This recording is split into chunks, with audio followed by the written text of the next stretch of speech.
Seja muito bem-vinda, seja muito bem-vindo, você que acompanha o canal da Isto É no YouTube. Eu sou o Leonardo Rodrigues e este é o Isto É Entrevista. Nessa edição do programa, nós recebemos o deputado federal Kim Kataguiri. Deputado, seja muito bem-vindo ao nosso programa. Obrigado, um prazer estar aqui. Prazer é nosso em recebê-lo. Um dos líderes do Movimento Brasil Livre em protestos pelo impeachment da ex-presidente Dilma Rousseff, Kim Kataguiri ganhou projeção política e se elegeu deputado federal por São Paulo em 2018. 4 anos mais tarde, foi reeleito para o cargo. Na Câmara, fez oposição tanto a Jair Bolsonaro quanto ao presidente Lula e assumiu, em 2026, a liderança da Missão, partido fundado pelos integrantes do MBL. Deputado, eu queria começar te perguntando, para a gente falar de um assunto que tá nos cercando, acaba de acontecer. O Supremo Tribunal Federal derrubou a determinação do ministro André Mendonça, que mandava a CPMI do INSS, vou usar mandava, que é o termo efetivo, né? Mandava a CPMI do INSS ser prorrogada no Congresso, determinava que assim fosse, e aí o Supremo revogou essa decisão de um ministro da Corte. O senhor faz parte da comissão. Eu queria primeiro ouvir a sua avaliação dessa decisão e perguntar quais são as ações seguintes possíveis para os parlamentares para defender, né, a prorrogação da CPMI. É uma decisão ilegal, inconstitucional e, na minha avaliação, canalha, né? Porque o Supremo, ele desrespeita a própria jurisprudência, né? O próprio Supremo reconheceu que CPI é direito de minoria na época do governo Bolsonaro, na CPI da Covid, né? E que a prorrogação era um direito automático, né? Que não existia decisão de presidente do Senado, que não existia decisão nem da própria CPI, assim. Tem um terço querem prorrogar, não importa nem a vontade da maioria do colegiado da CPMI, ela deveria ser prorrogada. Então, os ministros trataram de coisas que não têm nenhuma relação com a lei que trata sobre a prorrogação de CPI, né? Então, o ministro Alexandre de Moraes, por exemplo, falou... mas teve vazamentos. Tá, vamos lá. Vamos partir primeiro da premissa de que, de fato, esses vazamentos saíram da CPI. O que não existe nenhuma prova em relação a isso. Isso poderia ter saído da Polícia Federal, isso poderia ter saído do próprio Supremo, isso poderia ter saído de várias instituições. Não há razão para jogar a culpa na CPMI, não há nenhuma prova, né? O ministro Alexandre de Moraes acusa de maneira leviana. E aí, por isso, esses abusos... E aí eu achei muito curioso o ministro Alexandre de Moraes usar a palavra abuso, né? E ele julgando uma CPMI em que eu apresentei o requerimento de convocação dele, convocação da mulher dele, em que, na quebra, nós tivemos as informações que mostraram as relações do Vorcaro com o Alexandre de Moraes. Ele, no mínimo, deveria se declarar suspeito, né, para julgar o caso. Já o próprio fato dele estar julgando a prorrogação da CPMI já é um abuso, né? Isso sem falar de todos os outros abusos que ele já perpetrou em relação, me lembro agora, na decisão do IOF, né, que a Câmara dos Deputados derrubou de maneira legal, constitucional, e inclusive de acordo com a jurisprudência do Supremo, que diz que o plenário da Câmara é soberano para decidir sobre atos infralegais.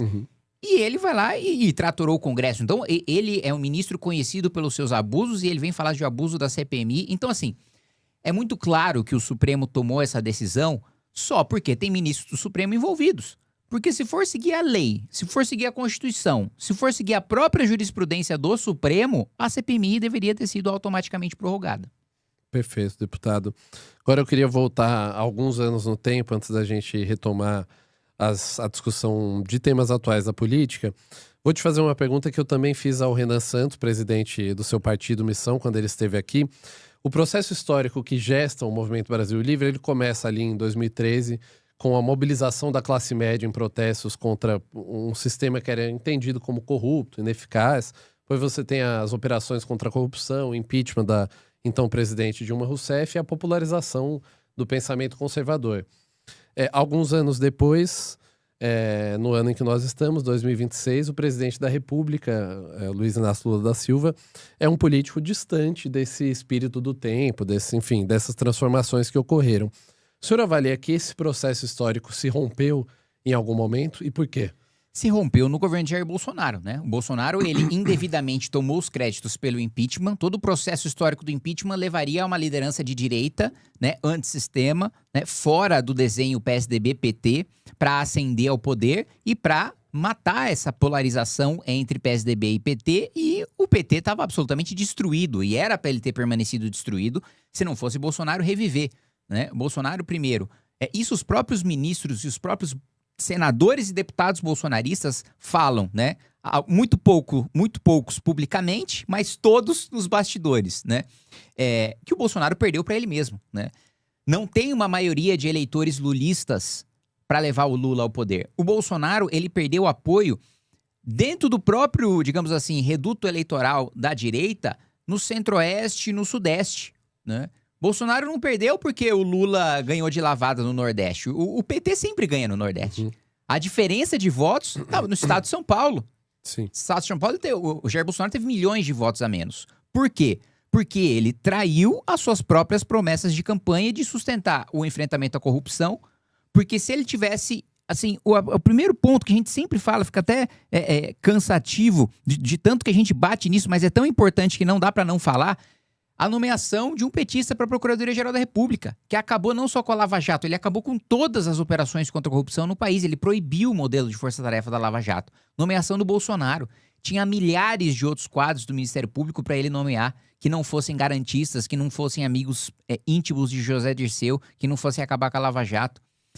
Cássio Nunes para o Supremo, tinha milhares de juristas qualificados, conservadores. Eu me lembro até na época que se ventilou o nome do Ives Gandra, alguém muito mais alinhado com a pauta da direita do que... O Cássio Nunes, ele é digamos assim, um ministro do Centrão, né? Ele não tem... Primeiro que ele não tem jurisprudência, uma atuação jurídica que o elevasse ao cargo de ministro supremo, ainda mais um alinhamento com a necessidade da direita de colocar um freio em abusos do Supremo naquela época cometidos contra o direito do parlamento de legislar, mas também, em algumas ocasiões, em relação ao executivo, né? E ele, no final das contas, acaba sendo refém de uma situação que ele próprio criou, né?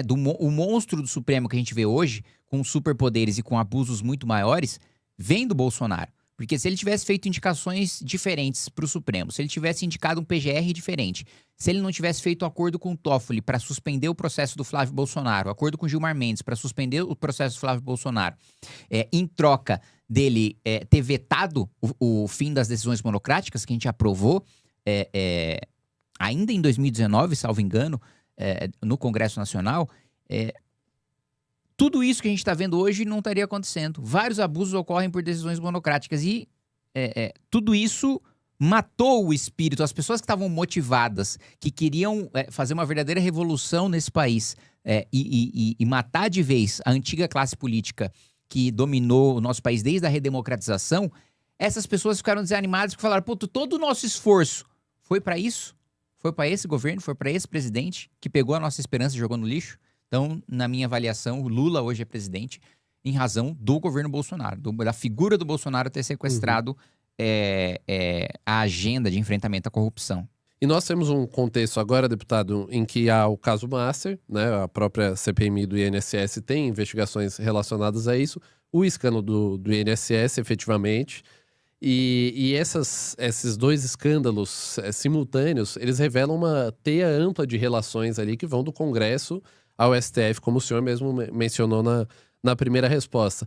Por que agora o senhor avalia, deputado, que não se reproduz um mesmo contexto de mobilização popular, de uma mobilização popular mais ampla, como houve no período Lava Jato, impeachment da ex-presidente Dilma Rousseff, no contexto atual?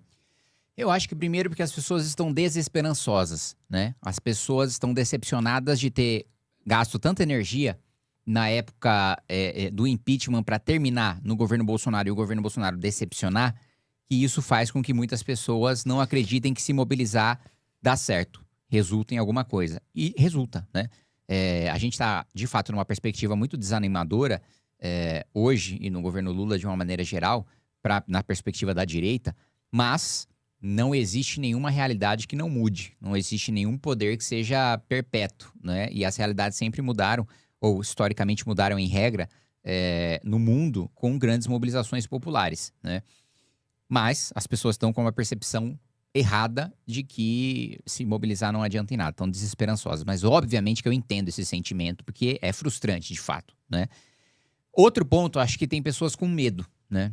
Com medo de retaliações do Supremo Tribunal Federal, de responder a processos, de perseguições. Algumas pessoas já responderam, até mesmo integrantes do Movimento Brasil Livre, como a Amanda Vettorazzo, já tiveram que depor na Polícia Federal por falar que o presidente Lula é ladrão, né? O que é digamos assim, a esculhambação de políticos, especialmente do presidente da República, sempre foi, digamos assim, um direito garantido de todas as pessoas. Assim, quantas pessoas não xingam diariamente o Lula ou o Bolsonaro, né? E isso é do jogo, mas de repente isso passou a ser alvo de perseguição e as pessoas também têm receio de ir pra rua. E um terceiro elemento é que, diferente da Operação Lava Jato, que dava prisão e busca e apreensão toda semana, não existe esse mesmo ritmo de geração de fatos com o Banco Master nem com o INSS. Perfeito. E deputado, o senhor pode nos trazer esse diagnóstico, né? Me responder se o senhor concorda ou não com isso, mas me parece que há, de todo modo, mesmo que isso não gere mobilização, uma fadiga com relação ao sistema político. Algumas pesquisas aí recentes já mostraram que há altos índices de desaprovação não só do governo Lula, mas do trabalho do Supremo Tribunal Federal, do próprio Congresso Nacional. Existe essa fadiga gerada.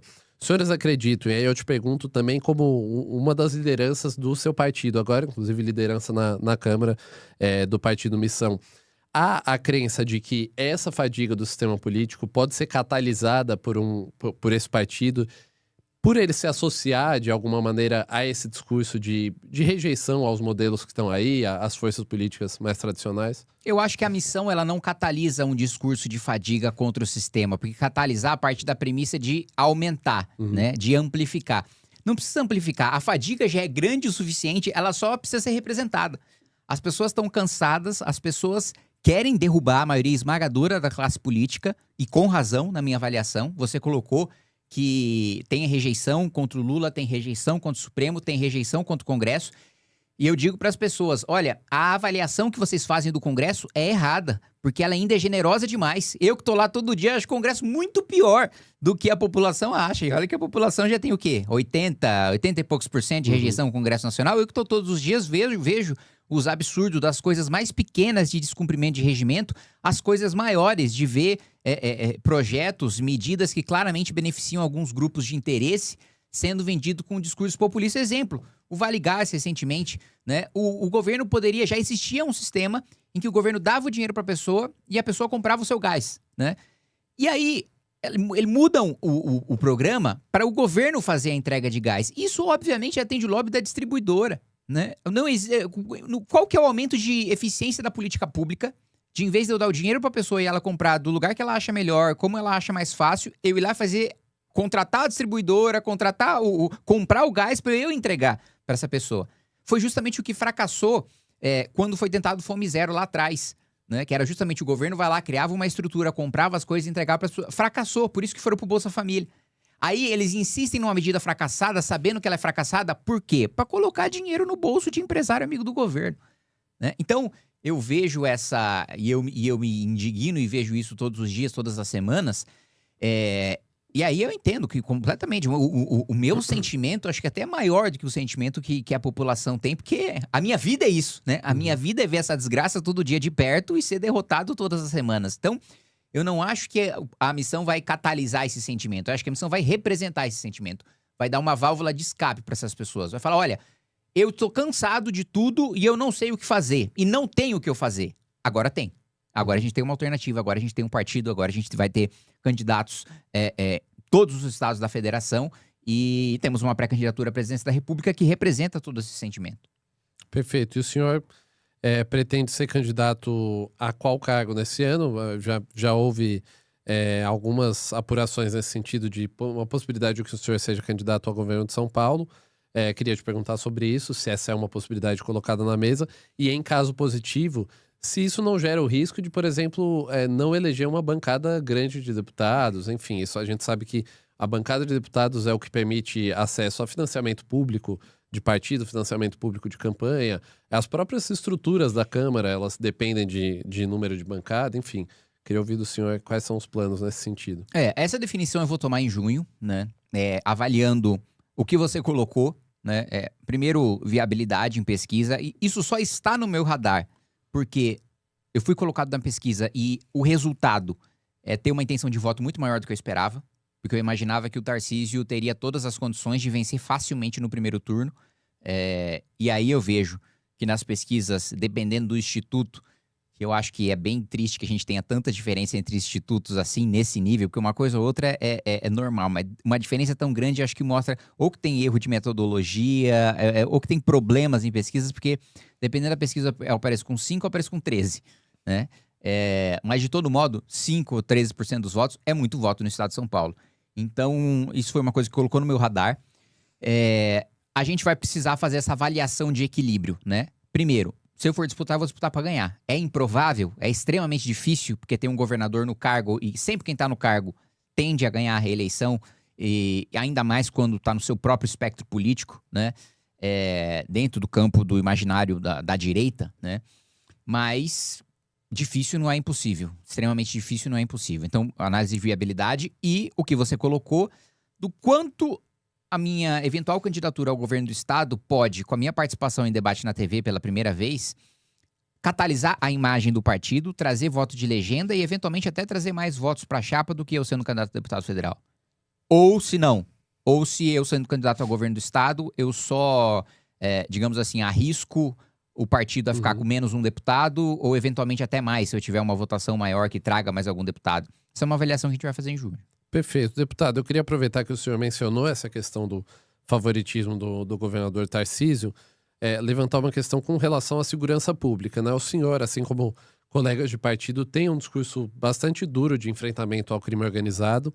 E nós tivemos, nos últimos meses, enfim, até olhando mais geral, né, para o mandato do Tarcísio, que já está em seu último ano, as principais ações de combate ao primeiro comando da capital no estado, ao menos as de maior destaque, elas tiveram uma participação muito grande federal, né? Tanto Polícia Federal quanto a Receita Federal, nesses modelos de asfixia financeira das facções.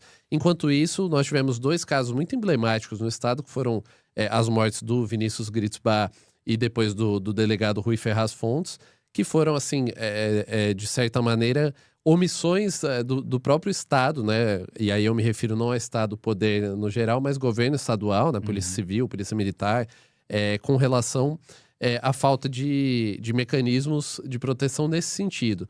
E aí que tem uma relação com o combate ao crime organizado. Então eu queria ouvir um pouco do senhor, assim, embora a discussão de necessidade de combate ao crime organizado, ela muitas vezes se concentre nas críticas às ações federais, governo federal. O que falta no governo do estado, em São Paulo, onde é o berço do primeiro comando da capital, embora as atividades estejam espalhadas, sejam até transnacionais, para endurecer o combate ao crime organizado? O primeiro ponto que eu preciso colocar é o seguinte: é evidente que a gestão do governo federal é um fracasso, né, no combate ao crime organizado, especialmente os faccionados, as grandes facções do país. Não à toa, pela primeira vez, a gente teve uma fuga na história do país de um presídio federal, né? E a desculpa, eu nunca me canso de falar isso, a desculpa do ministro Lewandowski é de que era carnaval e o pessoal estava relaxado, fecha aspas. Então, assim, é uma desculpa absurda. E outro ponto, né? Não há como você fazer o enfrentamento ao crime organizado só com as forças estaduais, né? Isso aí e não é nenhuma benevolência do governo federal, né, você utilizar a Receita Federal ou a Polícia Federal nos estados. Aliás, nem deve haver intervenção ou interferência do governo federal em atividades. Olha, se eu sou um promotor de justiça aqui no estado, e eu digo, olha, Receita, para fazer o enfrentamento dessa facção, eu preciso da sua ajuda aqui para uma quebra, né? Polícia Federal, para desarticular essa operação aqui, eu vou precisar da sua ajuda. Isso, num sistema saudável, eventualmente nem passaria pelo governo federal, seria as instituições conversando. Só o fato da gente discutir aqui, e você me colocou a sua pergunta, porque isso acontece na realidade, de ter que precisar de vontade política do governo federal para ter parceria da Receita com a Polícia Federal, já tá errado, né? Agora, que o Tarcísio decepcionou muito na segurança pública, eu não tenho a menor dúvida, tá? Porque, primeiro ponto, o Tarcísio prometeu, né, e a gestão da fazenda do Tarcísio não liberou os reajustes prometidos para o estado de São Paulo, né? E hoje, até me posicionei contra, né? Essa semana, a gente até votou aumento de salário de até 95% para a Polícia Militar do Distrito Federal, que já é que tem o maior salário do país. Pago com um fundo constitucional que, em sua maioria, né, ele vem da Receita Corrente Líquida da União, que, em sua maioria, vem do Estado de São Paulo. Então, a Polícia do Estado de São Paulo trabalha, paga imposto e tem um salário menor do que aqueles que são financiados com seu imposto. Isso é uma bizarrice, né? E eu acho que uma das principais lutas de um governador do Estado de São Paulo, que eu nunca vi nenhum fazer, é justamente revisar o Pacto Federativo. É justamente chegar para a União e falar, gente, não tem como, né? Não tem como eu mandar tanto dinheiro, já faz assim mais de 100 anos que São Paulo manda dinheiro para a União, que a União distribui para os estados mais pobres, dizendo que os estados mais pobres vão se desenvolver. Em 100 anos, os estados pobres continuam pobres e São Paulo continua sendo São Paulo, né? Com todos os seus problemas, que também é outro ponto, né? Quando falam que São Paulo é um estado rico comparado com o resto do país, né?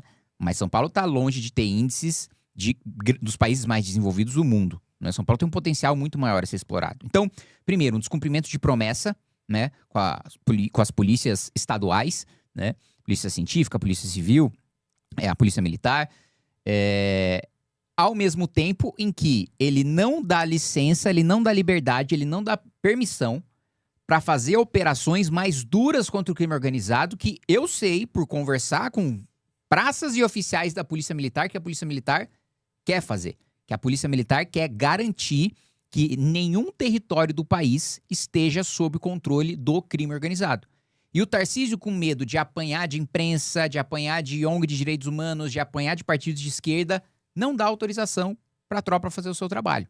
Então, a falta de valorização, a falta de equipamentos e a falta de permissão para que ela faça o seu trabalho, eu acho que é uma deficiência fundamental do governo Tarcísio nesse enfrentamento. E nesse sentido, quando eu falo de estrutura, eu não estou só falando do crime organizado de canhão na cinta, eu estou falando de Faria Lima também. Né? A gente tem a REAG, por exemplo, que foi muito conhecida por causa das transações ali envolvendo o primeiro comando da capital. Tem muito fundo que, assim, todo o mercado diz que tem envolvimento com o crime organizado. As autoridades sabem. E o governador não vai pra cima? Sim, e isso pra mim é uma deficiência grave no enfrentamento do crime organizado. Perfeito, deputado. Recentemente nós tivemos, ainda nessa discussão da segurança pública, a aprovação do PL antifacção. E nós temos alguns outros projetos que foram, inclusive do senhor, aprovado de endurecimento de pena para os crimes mais comuns, que mais assolam, né, os brasileiros, latrocínio, roubo, furto, enfim. Eu queria te ouvir sobre isso. Para a gente elevar essa discussão e efetivamente conseguir melhorar a segurança pública, o combate à violência no país, o ponto principal deve ser a alteração de Código Penal, endurecimento de penas. O senhor avalia que esse é o principal caminho? É o principal ponto. Por quê? E aqui eu vou te colocar uma coisa que é bizarra, né? Todo mundo sabe que todo mundo, enfim, que trabalha em segurança pública, que trabalha nesse sistema, nessa pauta, sabe que boa parte dos criminosos presos são reincidentes, né? É gente que profissionalmente pratica o crime, é preso e é solto e continua praticando. Daí a necessidade de a gente acabar com esse enxuga-gelo da polícia, porque tem 2 projetos. Você falou do meu projeto que foi aprovado de aumento de penas de furto, roubo e receptação, que já tá para sanção do presidente. Eu tô curioso para saber como é que o Lula vai agir, porque no PL antifacção já me assustou ele ter sancionado. Porque, assim, são medidas, principalmente em relação à ocupação territorial, muito duras que o PT sempre foi contra. Aí, chegou no ano de eleição, estão vendo que segurança pública é a principal pauta, de repente tá lá, Lula contra o crime organizado. Ele que sempre, tem um famoso discurso dele de que foi só pra comprar uma cervejinha e tal, de repente é o PL antifacção, e não foi com a redação do governo, foi com a redação do Derrite. Não foi com a redação que o governo queria, e aí o Lula sanciona, isso já causa estranheza. E aí tem essa questão do aumento de pena, porque o criminoso, ele é pego. A gente sabe que ele vai continuar cometendo crimes porque ele já foi pego várias vezes. Então, vamos manter ele na prisão. Isso é questão de aumento de pena. A outra questão é desse prende e solta, do sujeito não ficar preso preventivamente, dele ficar na liberdade condicional. Aí, mesmo ele tendo 20 passagens pela polícia, como ele não tem uma condenação transitada e julgado, ele vai sendo solto, mesmo sendo pego em flagrante. Não há dúvida de que foi ele, de que houve crime, de que foi ele que cometeu o crime. Materialidade e autoria. Aí eu aprovei um outro projeto que ainda está para ser deliberado no Senado, que é a prisão preventiva obrigatória para o criminoso cometendo crime grave, né? Um crime hediondo, feminicídio, homicídio, latrocínio, mesmo roubo, que não é hediondo, mas a gente incluiu também no rol da prisão preventiva obrigatória. E tá parado no Senado há um tempão, né? Só esse de furto, roubo e receptação, eu fiquei literalmente 1 ano, todas as semanas, indo pro Senado, enchendo o saco para votar, né? O presidente Davi Alcolumbre até falou de forma irônica quando pautou, né? Graças à persistência, resiliência e tal, na prática ele tava fazendo um desabafo, que não aguentava mais eu enchendo o saco lá. Então, são medidas fundamentais, porque existe hoje um trabalho efetivo, principalmente em prisões em flagrante da Polícia Militar, que é jogado no lixo porque o sujeito é solto, por causa dos nossos benefícios processuais e por causa das... E eu nem digo que as nossas penas são baixas, mas elas se tornam baixas na prática por causa dos benefícios processuais, da progressão da conversão em pena restritiva de direitos, por aí vai. Perfeito, deputado. Essa questão da insegurança, né, o sentimento generalizado de insegurança. Outro ponto, a falta de perspectiva econômica. São algumas questões que estão em discussão em um número que a gente vê muito. Eu vou citar o número da Atlas Intel, mas outros institutos de pesquisa também mostraram isso, que os brasileiros de 16 a 24 anos são aqueles que têm a maior intenção de ou não votar, ou votar nulo ou branco para presidente em 2026. E isso, o mapeamento foi feito para presidente, mas isso se estende a outras discussões também. É uma descrença com a política e com perspectiva de futuro mesmo. Eu queria te ouvir um pouco sobre isso, deputado. Assim, para além de Renan Santos, ou Flávio Bolsonaro, ou Luiz Inácio Lula da Silva, fato é que há uma crise de representatividade e um sentimento de falta de perspectiva mesmo nessa geração de brasileiros de 16 a 24 anos, nesses brasileiros que estão agora iniciando o mercado de trabalho, a sua área de formação, enfim. Como é possível construir pela política uma perspectiva para esse setor, essa faixa etária dos brasileiros? Eu acho que a gente está sendo muito competente em construir representatividade porque, assim, não é muito difícil para a gente representar as gerações mais novas, porque nós somos uma geração mais nova, né? Não à toa, o Renan foi o candidato que mais cresceu, né? Entre quem tem 16 e 24 anos de idade. Porque nós sabemos o que nós queremos, o que a nossa geração quer, né? E o Renan só não tem mais intenção de voto entre os jovens porque ele não é tão conhecido. Mas o próprio Palácio do Planalto, a campanha do Lula, está preocupada porque o Lula foi aquele que mais caiu entre os mais jovens e o Renan foi aquele que mais subiu. Então, pela primeira vez, por causa dessa última pesquisa que colocou o Renan com 5%, o Lula está se preocupando, falando, pô, mas o que é isso aí que está corroendo, né, o apoio na juventude? E outra coisa, você colocou dos nulos e brancos, eu não tenho a menor dúvida de que eles vão reduzir radicalmente em prol da candidatura do Renan, uma vez que eles conheçam. Porque o Renan, ele é o quadro menos conhecido de todos nós do MBL, dos quadros nacionais, né? Ele é menos conhecido que eu, que a Amanda, que o Guto, né? Então, é a primeira eleição que ele disputa. Então, e no final do ano, né, ele será o mais conhecido de todos nós, de longe. Ele será a nossa maior liderança em tamanho, em conhecimento, né, em engajamento de todos nós. Então, a nossa perspectiva é muito boa porque o índice de conhece e vota do Renan é muito alto, né? Então, poucas pessoas conhecem, mas as poucas que conhecem votam, maioria esmagadora.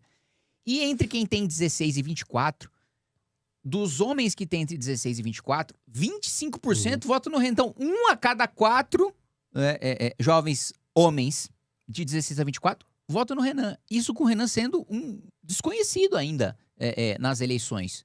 Então, nós representamos essa geração com muita competência, porque nós somos dessa geração, porque nós sabemos o que nós queremos e porque a gente se prepara e a gente leva a política como uma missão, né? Sem querer fazer um trocadilho aqui com o nome do partido, mas como um sacerdócio, como um fardo e não um privilégio para a gente se locupletar do poder.